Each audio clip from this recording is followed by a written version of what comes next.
우리 선교지인 필리핀이나 미얀마나 뭐 이런 베트남 같은 이런 열대 지역에 가보면 1년에 산모작을 합니다. 한쪽에서는 추수를 하고 한쪽에서는 모내기를 해요. 우리로서는 도저히 이해할 수 없는 그런 장면들을 볼 수가 있습니다. 1년에 한 번 추수하는 것도 감사하잖아요. 근데 두 번, 세 번 한다고 생각해 보세요. 얼마나 감사한 일이에요. 어찌 보면 우리 인생도 이 모작 이상의 인생을 살 수 있다면 얼마나 좋을까 그런 생각을 해봅니다. 그런데 우리 예수 믿는 사람들은 다 그런 삶을 살아가는 거예요. 모세의 경우를 보면 40세까지는 왕궁에서 왕자의 능력을 키워가며 살았습니다. 그러니까 뭐 모든 것이 부족함이 없이 풍성한 삶을 산 거예요. 그런데 거기에 만족하지 아니하고 자기 백성들이 고생하는 모습을 보면서 좋은 환경, 좋은 조건을 다 포기하고 광야로 나와서 양을 치며 목동의 삶을 살았어요. 전혀 다른 삶이에요. 근데 거기서 그치지 아니하고 나이 80이 되었을 때 하나님께서 그를 불러서 출애굽의 지도자로 파송하게 된다 하는 겁니다. 자, 그러면 모세의 인생을 본다면 산모작의 인생을 살았다 그렇게 말할 수가 있어요. 이 세 번에 주어진 기회가 다 각기 전혀 다른 인생을 산 거예요. 베드로를 한번 생각해 봅니다. 베드로는 원래 직업이 뭐였어요? 어부였어요. 갈릴리 호수에서 고기 잡는 어부로 살았어요.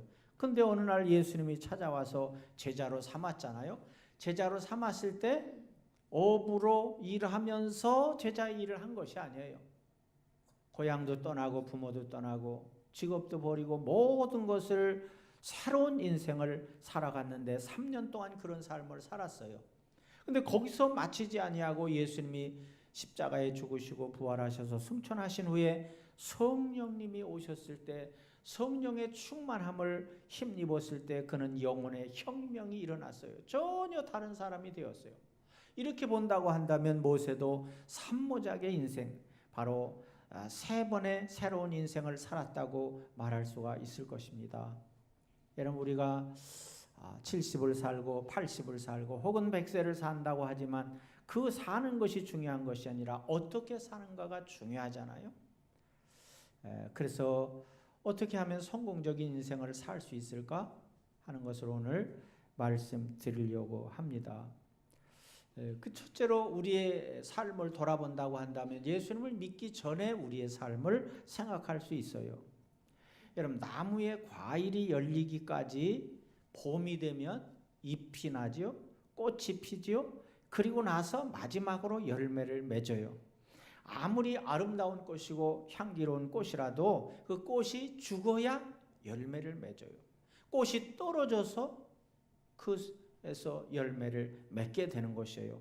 예수님께서 바로 이 과일의 과정을 설명하고 계셔요. 그러니까 제자들에게 과일이 열매 맺는 것에 대해서 말씀을 하시면서 예수님도 열매를 맺기 위해서는 죽어야 된다고 말씀하시는 거예요. 제자들의 입장에서는 사람이 죽으면 모든 것이 끝인데 죽어야 새로운 인생을 살 수 있다? 이해할 수가 없었어요. 여러분, 이것은 혁명이에요. 어떤 혁명입니까? 주인이 바뀌어지는 그런 혁명이에요. 우리나라 역사에도 혁명을 통해서 나라의 지도자가 바뀐 일이 있었잖아요. 이와 같이 우리 개인들도요, 다 이런 혁명이 있어야 돼요. 그래야만이 우리가 새로운 인생을 살아갈 수가 있다. 이 모작의 인생을 위해서는 반드시 일 모작의 인생이 거둬져야 돼요.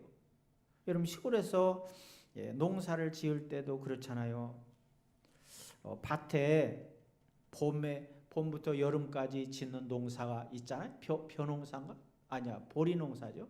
보리농사를 추수하고 걷어내야 거기다가 다시 뭐 심어요? 배추도 심고, 김장 맞는가?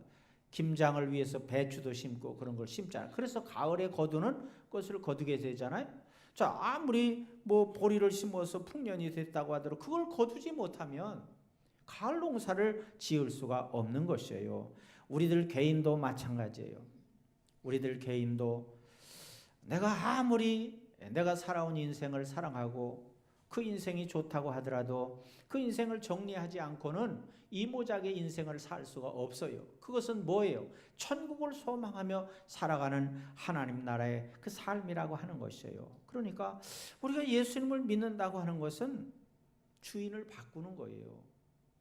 주인을 바꾼다고 하는 것은 죽음이 전제돼야 돼요. 내가 죽는 그런 혁명이 일어나야 된다. 자, 다시 말하면 예수님을 믿기 전에 누가 주인이었어요? 누가 주인이었어요? 내가 주인이었어요. 돈이 주인이었어요. 욕심이 주인이었어요.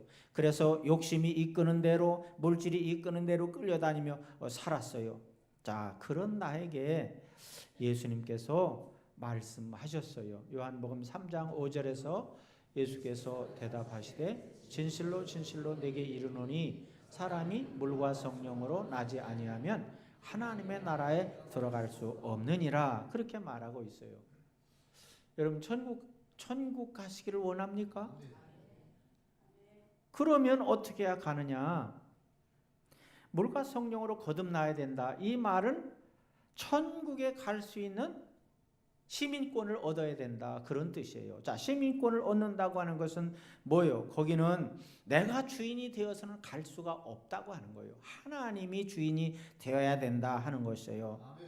자, 그렇다면 예를 들어서 설명을 하면 여러분들이 예를 들어서 미국에 가서 살고 싶다. 중국에 가서 살고 싶다. 그러면 어떻게 해야 돼요? 그 나라의 시민권을 얻어야 돼요. 시민권을 얻어야 되는데 시민권을 얻으려면 뭐 시험도 보고 여러 가지 절차를 거쳐야 되겠죠. 자, 그렇게 얻어야 갈 수 있어요. 물론 관광을 위해서 며칠은 다녀오는 것은 할 수 있어요.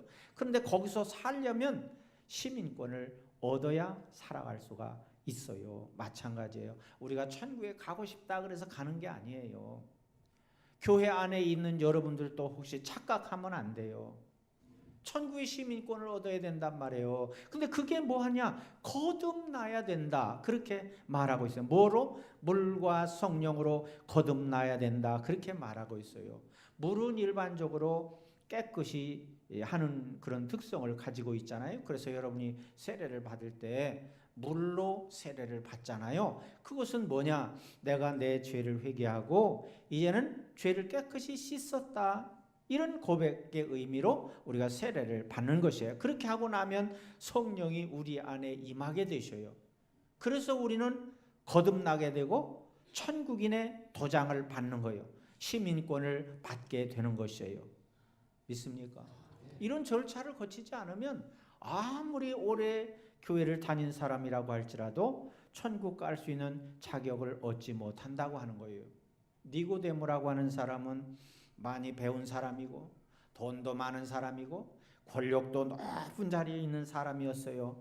그런데 예수님께서 물과 성령으로 거듭나야 된다 그러니까 그게 무슨 소리입니까? 어찌 사람이 그렇게 될 수가 있습니까? 이렇게 질문을 했어요. 이거는 지식으로 되는 게 아니에요. 돈으로 되는 것도 아니고요. 능력으로 되는 것도 아니에요. 오직 예수 그리스도를 통해서만 되어지는 줄로 믿습니다. 천국에 미국, 중국 시민이 되려면 중국의 국가에서 허락을 받아야 갈 수 있는 거잖아요. 여러분 천국 가기를 원한다고 한다면 천국의 주인에게 허락을 받아야 갈 수 있는 거잖아요. 믿습니까? 네, 그러니까 잘 알아야 되는데 대표적으로 돈을 주인으로 삼고 살던 부자에게 예수님이 뭐라고 그랬어요? 네가 가진 돈을 가난한 자에게 나눠주고 오라 그랬어요. 이 말은요 돈에 있는 것이 아니에요. 주인을 바꿔야 된다고 말하는 거예요. 네가 돈에 의해서 돈을 주인으로 섬기며 살아가는 너는 절대 천국에 갈 수가 없다. 그러니까 돈을 가난한 자들에게 나눠주고 빨리 주인을 바꿔라. 주인을 바꾸고 나에게 오라. 그렇게 말씀한 거예요. 그런데 부자는 어떻게 했어요? 가진 재산이 많으니까 슬픈 기색을 띠고 예수님 곁을 떠났다고 하는 거예요. 여러분 이것만 봐도요 우리가 주인을 바꾼다고 하는 것이 얼마나 어려운 것인가를 알 수 있어요. 솔직히 말하면 내가 예수님을 믿는다고 하면서도 몸은 여기에 와 있지만 정말 주인은 세상의 것으로 가득 찬 사람들이 많이 있다. 오늘 이 시간 여러분 깨닫는 여러분들이 되시기를 바랍니다. 우리가 하나님을 아버지라고 부르잖아요. 내가 여러분에게 한 명 한 명 다 물어보면 그렇게 부른다고 하잖아요. 근데 정작 주인은 내가 차지하고 있어요. 이게 문제예요. 입으로는 내가 부른다고 하지만 정작 돈 앞에, 권력 앞에, 인간의 어떤 탐욕 앞에 꼼짝하지 못하고 그것에 의해 끌려다니는 삶을 살아가고 있다고 하는 거예요. 그러니까 하나님을 아버지라고 부르는 여러분은 그 믿음대로 정말 내가 죽고 세상의 모든 탐욕과 욕심이 죽고 하나님이 내 인생의 주인으로 모시는 그런 혁명이 일어나야 될 줄로 믿습니다. 여러분이 하나님을 아버지라고 부르는 것은 천지개벽과 같은 혁명이에요. 그러니까 믿음대로 되어지는 것, 그냥 형식적으로 부르는 것을 말하는 것이 아니라 반드시 있어야 돼요. 주인을 바꾸지 않고는 제2의 인생을 살아갈 수가 없다 하는 것입니다. 믿습니까? 그러니까 이모작의 인생은 일모작의 인생을 갈아엎어야 시작될 수가 있는 거예요. 이 길도 가고 저 길도 가고 그렇게 할 수가 없는 거예요. 어린아이들이 밖에서 놀 때 흙탕물에 옷이 더러워지고 그러면 어떻게 돼요? 그 더러운 것을 벗겨고 목욕을 깨끗이 해서 새 옷을 입히는 거잖아요. 그 더러운 옷 위에다가 새 옷을 입힐 수가 있어요? 그렇게 되면 같이 더러워지는 거예요. 오늘 우리가 예수 그리스도를 여러분의 인생의 주인으로 영접함으로 일모작으로 살던 옛사람을 버리고 이제는 하나님을 주인으로 섬기는 새로운 인생의 이모작의 삶을 살 수 있게 된다 하는 것이에요. 믿습니까? 그래서 우리는 예수님을 만난 후에 내 인생이 어떻게 되었는가를 살펴봐야 돼요. 자, 이모작의 인생을 살기 위해서는 일모작이든 옛사람이 어떻게 해야 돼요? 어떻게 해야 돼요? 죽어야 돼요. 그러면 여러분들이 그런 의문을 갖게 될 거예요. 아니, 난 죽은 일이 없는데, 이렇게 버젓이 살아있는데, 이렇게 생각하는 분들이 있을 거예요. 자, 우리가 하나님을 아버지라고 부르면서 놀라운 이모작의 인생을 출발하게 된 이면에는 하나님의 아들이신 예수님께서 십자가에서 죽으심이 기초가 되었어요. 예수님이 십자가에 죽으심이 없었다고 한다면 우리는 계속해서 일모작의 인생을 살아가는 거예요. 육신 위주의 인생을 살아가고 이 세상의 소망을 두고 살아가는 인생을 살 수밖에 없어요. 자, 그러니까 우리가 예수님을 믿는다고 하는 것은 예수님이 십자가에 죽으실 때 나도 그 십자가에서 죽었다, 그런 뜻이에요. 그런 믿음의 고백이에요. 그러니까 예수님이 십자가에 죽으셨다고 하는 것은 죄 때문에 죽으신 거잖아요. 그래서 죄를 십자가에 딱 못 박은 거잖아요. 나도 그 십자가에서 죽어야만이 나의 문제를 해결할 수가 있는 것이에요. 그것을 잘 나타낸 말이 갈라디아서 2장 20절이에요. 내가 그리스도와 함께 십자가에 못 박혔나니 그런즉 이제는 내가 사는 것이 아니요 오직 내 안에 그리스도께서 사시는 것이라. 자, 예수님께서 십자가에서 온전히 못 박힘으로 이모작의 인생을 살 수 있는 새로운 길을 열어놓으신 것이에요. 자, 예수님께서 보세요. 제자들을 앉혀놓고 내가 죽어야 한다. 생각해 보세요. 그게 말이 됩니까? 이거는 무엇과 같아요? 부모가 어린 자녀를 놓고 이 세상을 떠난다 그래 보세요. 그럼 그 자녀들을 어떻게 키워요? 고아가 되는 거잖아요. 자, 예수님이 계시지 않는다면 12제자의 모습은 무엇과 같아요? 선생을 잃은 제자들은 얼마나 초라하겠어요.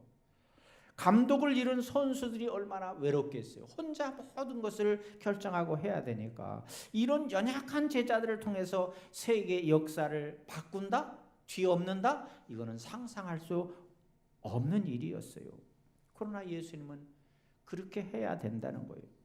성공적인 이모작 인생을 위해서는 반드시 예수님께서 십자가에 돌아가셔야 된다고 하는 것을 말하고 있어요. 그러므로 너희들도 나와 함께 십자가에 못 박혀야 된다. 우리도 마찬가지예요. 그러니까 우리가 육신적으로 죽어야 된다는 얘기가 아니에요.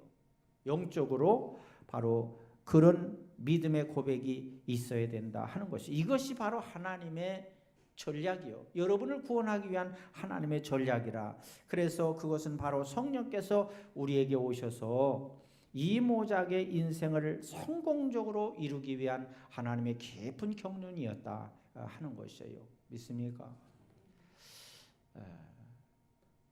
그러니까 우리가 육신을 가지고 이 세상에서 70년 혹은 80년을 살다가 끝난다고 하는 것은 그냥 일생을 살아가는 거예요. 일생, 그죠?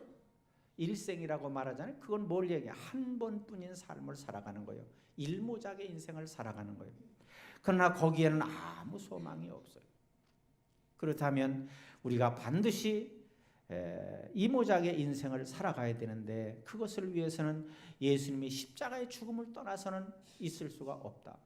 믿음으로 우리는 그 십자가의 죽으심을 믿음으로, 나도 그 십자가에서 죽음으로 말미암아 죄의 문제를 해결하는 것이다. 그래서 요한복음 15장 16절에 예수님께서 너희가 나를 택한 것이 아니요 내가 너희를 택하여 세웠나니 이는 너희로 가서 열매를 맺게 하고 또 너희 열매가 항상 있게 하여 내 이름으로 아버지께 무엇을 구하든지 다 받게 하려 함이라 그랬어요. 자, 우리가 예수님을 만난 후에는 주인이 바뀐 거예요. 이제는 여러분이 주인이 아니라 예수님께서, 다른 말로 하면 성령님, 예수님이 부활 승천하셨으니까 이제는 성령님이 오셔서 여러분을 인도하신다고 하는 거예요. 저는 선교지 방문을 하면서 정말 가는 곳마다 성령의 인도하심을 체험했습니다. 가장 위험한 때에 우리가 갔거든요. 지금 사드로 인해서 상당히 긴장 상태에 있어요. 그런 때에 갔는데 정말 하나님께서 곳곳마다 인도하셨어요. 한국 사람들은 호텔에 들어갈 수도 없어요. 받아주질 않아요. 그런데도 불구하고 거기에 있는 한 주간 동안 어디 밖에서 잔 일이 없어요. 다 하나님이 있을 곳을 예비하셔서 잠도 잘 자고 먹는 것도 잘 먹고 오게 하셨어요. 그리고 중국에는 목사 가서 설교할 수가 없어요. 근데 가는 곳마다 오히려 설교를 해달라고 그래서 설교를 했어요. 이런 일이 어떻게 생길까?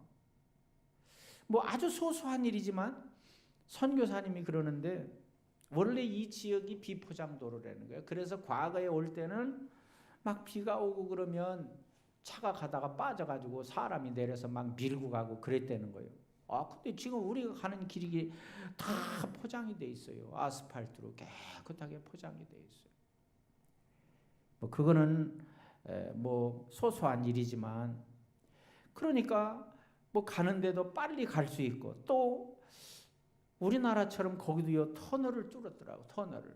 그래서 빨리 돌아가는 길에 터널을 뚫어서 빨리 갈 수 있도록 해주셨어요. 그래서 일정이 촉박한데도요 무려 10교회를 돌아보는 이 강행군을 할 수가 있었어요. 하나님께서 놀랍게도 모든 것을 준비해 주셨어요. 근데 가는 곳마다 교회가, 우리가 낮에 가잖아요. 저녁에는 갈 수가 없잖아요. 근데 낮에 갔는데도 성도들이 꽉 차게 모인 거예요. 이상하다. 어떻게 그렇게 될 수가 있을까? 네? 대낮에 저 사람들이 일하러 가야 되는데 막 어떤 분은 2시간 반을 걸어서 왔다는 거예요. 2시간 반. 네? 20분이 아니라니까요. 2시간 반을 걸어서 왔다는 거예요. 이거는 예배를 사모하는 마음이 없이 어떻게 그런 일이 가능하겠습니까? 생활이 어렵고 힘들어도요 어떻게든지 교회를 먼저 건축하려고 하는 마음이 얼마나 간절한지. 한국 교회가 지원하는 돈은 건축비를 다 지원하는 게 아니에요. 일부를 지원해요. 그런데 막 자기들이 열심히 해가지고 교회를 건축하겠다고 하는, 그래서요 곳곳에 교회가 세워진 것을 보았어요. 참으로 놀라운 일이 아닐 수가 없었어요. 저는 그 모습을 보면서 이런 모습들이 우리들이나 현지인들이나 예수님을 믿은 후 주인이 바뀌지 않는 한 이런 일은 있을 수가 없다 하는 깨달음을 깨달았습니다. 그럼 청년들이 미얀마에 가서 비전 트립을 잘 마치고 돌아왔습니다. 그것은 복음의 황무지잖아요. 황금 부처에 묻혀 사는 나라예요. 그래서 그 부처에 입힌 금만 띄어도요 전 국민이 배불리 먹고 살 수 있다고 하는 정도로 곳곳에 황금 사원들이 실비한 곳이에요. 이런 곳에 가서 청년들이 복음을 전하고 많은 시간과 경비를 들여서 사랑을 나누고 그렇게 한 것은 청년들이 이모작의 인생을 살지 않는 한 이런 일은 있을 수가 없다. 만약에 이모작의 인생을 살지 아니하고 일모작의 인생을 산다고 한다면 가서 편하게 놀 수 있는 것, 관광하고 즐기고 풍성하게 먹고 이런 것을 찾아서 갔을 거 아니에요. 예수님을 만난 후 청년들의 주인이 바뀌었기 때문에 바로 미얀마까지 가서 이런 많은 시간과 경비를 들여서 비전 트립을 하고 오게 된 줄로 믿습니다. 우리 선교사님을 보면서 저분은 다른 세상을 살고 있구나, 이모작의 인생을 살고 있구나 하는 것을 확인할 수가 있었습니다. 그분은 개인적으로 좋은 가문에 태어난 분이에요. 아주 부자 가문이고 얼마든지 누리며 살 수 있는 분이에요. 그런데 소련으로 파송받았다가 5년 되는 어느 날 교회에서 새벽 기도를 하는데 딱 잡더니 그냥 공항으로 끌고 갔어요.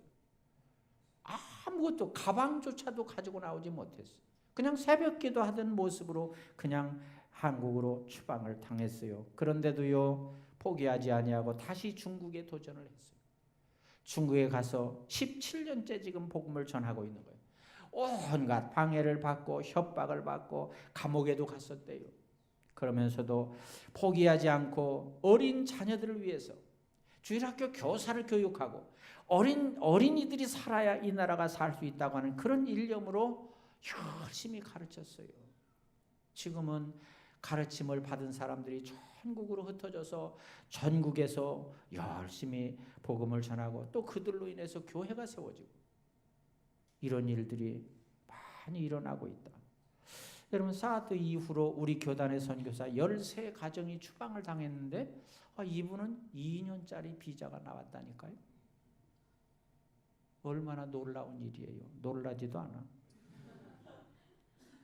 나만 혼자 놀라고 있어요. 그러니까 2년짜리 비자 받기가 얼마나 어려운가를 알지 못하면 놀라지 않는 거지. 기껏해야 3개월 주는 거예요. 관광 비자로. 다른 데 갈 수가 없어요. 내가 목사니까 가서 선교하겠습니다. 그러면 절대 들여보내진 않죠. 관광하러 가는 비자로 가서 하는 거예요. 3개월 있으면 또 한국으로 나와야 돼요. 그런데 2년짜리 줬다 그러면 깜짝 놀랄 일 아니에요. 이게 바로 하나님을 주인으로 섬기는 사람이구나. 그분은 되게 하라, 되게 하라. 이것이 그분의 주장이에요. 되게 하라. 한 번은 공항에 갔는데 우리가 늦게 간 것도 아니에요. 근데 인구가 많은 나라라서 그런가 엄청나게 많이 줄을 선 거예요. 우리가 들어가야 되는데. 근데 이분이 VIP 석으로 이렇게 가더라고요. 거기는 아무도 없고 여기 일반들이 가는 데는 줄 엄청나게 해서 많은 시간을 기다려야 돼. 근데 가더니 거기로 가서 뭐라고 하더니 우리 보고 그래. 그래서 글이 나오니까 금방 이렇게 나와요. 백이 대단하구나. 하나님의 백이. 짐을 꾸리는데도 우리는 짐을 안 가져와 절대 아무것도 가져오지 말라는 거예요. 그냥 배낭 하나만 메고 오라는 거예요. 왜 그러냐면 이제 단체 관광으로 가지 않고 한 서너 명이 이렇게 오면 그 사람들이 볼 때 틀림없이 이건 목사라고 생각한다는 거지. 그렇기 때문에 절대로 그러지 말고 배낭 하나 메고 모자 쓰고 그렇게 오라는 거예요. 그러니까 뭐 가방이 없으니까 짐을 쌓을 수가 없잖아요. 이거 안 되는데요? 되게 하면 된다는 거예요. 그러더니 자기가 다 싸는데 그 많은 짐이 가방 하나에 다 들어가는 거. 참 대단한 분이구나 하는 것을 느꼈습니다. 그분은 평생 결혼도 하지 않고 혼자 사는데 그분은 혼자 사는 분이 아니구나. 성령님과 함께 사는구나. 이것을 정말 느낄 수가 있었습니다. 우리 안에 놀라운 열매를 맺어가시는 바로 맺게 하시는 그 하나님의 능력을 힘입고 살아간다고 한다면 여러분은 이 모작의 풍요로운 인생을 살아가게 될 줄로 믿습니다. 자, 이제 우리에게 중요한 것은 열매 맺는 것이 중요하잖아요. 진리의 성령이 우리에게 오시면 반드시 열매를 맺도록 인도해 주신다고 하는 거예요. 자, 구체적으로 열매를 맺는다고 하는 것은 뭐예요? 농부가 시골에서 농사를 짓는다. 식물을 땅에 심으면 때가 돼서 열매를 맺잖아요. 풍년 열매를 맺는다 그러면 주인을 기쁘게 하는 거잖아요. 자, 오늘도 이렇게 아주 예쁜 꽃을 이렇게 장식했는데 꽃을 심으면 이런 것은 열매를 위해서 심는 것이 아니라 꽃을 위해서 심는 거잖아요. 그러면 아름답고 향기로운 꽃을 피워서 주인을 기쁘게 하는 거잖아요. 우리가 열매를 맺는다고 하는 것은 뭐냐? 우리를 창조하신 하나님을 어떻게 해드리는 거예요? 기쁘게 해드리는 거예요. 다시 말하면 하나님의 뜻을 우리가 이루어드리는 거예요. 그것이 열매 맺는 삶이에요. 자, 인생의 열매는 하늘에서 뚝 하고 떨어지는 것이 아니에요. 땅에서 솟아나는 것이 아니에요. 여러분이 땀 흘리고 노력해서 아름답게 만들어가는 거예요. 근데 문제는 우리가 그릇을 준비한 만큼 되어진다고 하는 거예요. 그릇이 작으면 작게 채워질 수밖에 없잖아요. 여러분, 바다는 굉장히 넓잖아요. 그러니까 바다에서 물을 받을 때 가려서 받질 않아요. 어떤 물도 다 받아. 왜 그래요? 넓으니까. 뭐 시냇물이 내려와도 받고 강물이 내려와도 어떤 물이 내려와도 다 받을 수 있어요. 왜 그래요? 그걸? 그릇이 크기 때문에 그런 거예요. 근데 만약에 바가지에 물을 받는다? 그러면 조금밖에 받을 수 없어요. 왜? 그릇이 작기 때문에 그래요. 인생의 후반전을 멋지게 열어간 사람들이 있어요. 우리 주위에는 그런 사람들이 많이 있어요. 제가 언젠가요? 심야기도 때인가? 우리 헬렌 선교사라고 하는 분을 소개했잖아요. 우리나라 선교사예요. 그런데 이분은 여자지만 공부를 많이 한 분이에요. 정치 외교를 전공한 사람이에요. 그래서 우리나라 모 대통령의 정치 특보를 한 사람이에요. 아주 실력을 인정받는 사람이에요. 그런데 이분이 나는 여기서 만족하지 않냐고 유엔 사무총장이 돼야 되겠다. 여자로서 유엔 사무총장이 돼야 되겠다. 그래서 유엔으로 진출을 했습니다. 거기서도 이렇게 승진하고 그래가지고 뭐 우리식으로 말하면 국장급인가 어디까지 이렇게 승진을 해서 세금을 다 띄고도 한 달에 1,000만 원을 수령하는 그런 자리에까지 오르게 되었답니다. 근데 IT라고 하는 곳에서 지진이 났잖아요. 2010년도인가? 정확히 모르겠는데 2010년도가 IT에서 엄청난 지진이 났어요. 수십만 명이 죽었어요. 자, 그랬을 때 UN 대표로 그 IT로 파견을 받게 되었습니다. 근데 그분은 가톨릭 신자예요. 근데 그곳에 가서 보니까 막 장티푸스가 발생하고 엄청난 전염병이 막 떠도는데 어떤 한 사람이 자 생명을 걸고 나가서 열심히 사역하는 거예요. 한국의 개신교 목사였답니다. 다른 사람 다 가려고 하지 않아요. 근데 가서 열심히 사역하는 거예요. 그분을 보고 감동을 받아가지고 이분이 캐톨릭에서 우리 개신교로 개종을 했어요. 그리고 내가 여기서 사역해야 되겠다. 결심을 하게 돼요. 그래서 유엔에 사표를 내고 거기서 이제 단체를 만들어가지고 고아들 또 집이 없이 떠드는 불황아들 그리고 심장병으로 죽어가는 많은 어린이들 이런 사람들을 한국에 데려와서 고쳐주는 그런 역할을 했습니다. 그러니까 어린이들을 데려다가 청소년들을 데려다가 먹이지요, 입히지요, 학교 보내지요. 나중에는 꼭 취직까지 해서 마지막까지 취직까지 해서 사회로 보내는 일을 지금 하고 있다고 하는 거예요. 그분은요 한국에서 신앙생활을 안 했기 때문에 어느 교회도 연결되는 곳이 없어요. 예? 그런데도 불구하고 그는 그곳에서 엄청난 일을 감당하고 있어요. 그것이 뭐예요? 그분은 제2의 인생을 살아가는 거잖아요. 이모작의 인생을 살아가는 거예요. 뭐 때문에 그분이 그런 삶을 살아갈 수가 있었겠어요? 그거는 바로 주인이 바뀌었기 때문인 줄로 믿습니다. 주인이 바뀌었기 때문에 그런 삶을 살아가는 것이에요. 그래서 그분의 하루의 삶은 거리를 돌아다니면서 집 없이 떠도는 아이들, 정말 불쌍하고 고난받는 그런 아이들을 데려다가 그런 아이들에게 정말 소망을 심어주고 그들은 미래의 비전을 심어주는 그런 귀한 일을 하고 있다고 하는 거예요. 여러분, 이것이야말로 하나님이 기뻐하시는 일이지 않겠어요? 오늘 우리들도요, 일모작의 인생에 만족하지 아니하고 제2의 인생을 정말 멋지게 살아가는 여러분들이 되시기를 바랍니다. 나비는 애벌레 시기를 거친 뒤에야 눈부시게 하늘을 날 수 있는 날갯짓을 한다 그러잖아요. 우리들도 마찬가지예요. 여러분, 학자들이 연구를 했는데 베풀고 남을 도와주는 사람이 오래 산다, 그런 결과를 얻었답니다. 학교에서 400명의 장수하는 노인들을 대상으로 해서 5년 동안 조사를 했답니다. 그랬더니 그 나이에도 봉사하고 이웃들과 친구들과 도우며 살고 이런 사람들이 장수를 한다는 거예요. 그것은 무엇 때문일까? 하나님께서 우리를 그렇게 만드셨기 때문이다.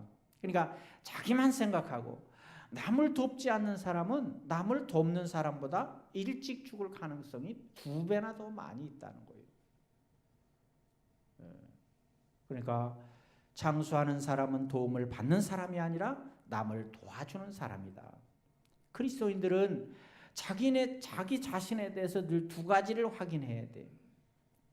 하나는 뭘 확인해야 돼? 항상 자기 자신이 개혁의 대상이라고 하는 것을 인식해야 돼요. 있습니까? 이만하면 됐다. 나는 만족한다. 이렇게 살아서는 발전이 없어요. 성장이 없다고 하는 거예요. 내가 무엇이 부족한가? 어디에 문제가 있는가? 그런 것을 자꾸 점검해 봐야 된다. 여러분, 농사를 짓는 사람들은 항상 밭에 나가면 뭘 봐요? 풀이 났는가? 풀이 났으면 풀 뽑아줘. 벌레가 생겼는가? 벌레 잡아줘. 이런 거를 잘 해야 되잖아. 그런데 참 우리에게 문제는 뭐냐? 절대로 자기를 위해서 좋은 말을 하는 사람을 싫어한다는 거예요. 그래요, 안 그래요? 네? 안 그래? 아유, 감사해요. 좋은 말을 해주면 싫어해요. 이거는 내가 오랫동안 목회를 통해서 얻은 결론이에요. 좋은 말만 해줘야 돼. 그런데 그러면요, 여러분은 성장이 없어요. 제2의 인생을 살아갈 수가 없어요. 문제를 해서 수술할 것은 수술을 해야 돼요. 잘라낼 것은 잘라내야 돼요. 그래야 우리가 새로운 인생을 살아갈 수가 있다 하는 거예요. 그리고 또 하나 뭐냐? 하나님의 음성을 민감하게 반응해야 된다. 하나님의 음성을 들어야 돼. 왜? 내가 주인이 바뀌었으면, 하나님이 주인이시면 하나님의 말씀을 들어야 되잖아요. 믿습니까? 하나님 말씀을 안 들으면 우리가 어떻게 하나님의 자녀라고 말할 수가 있어요?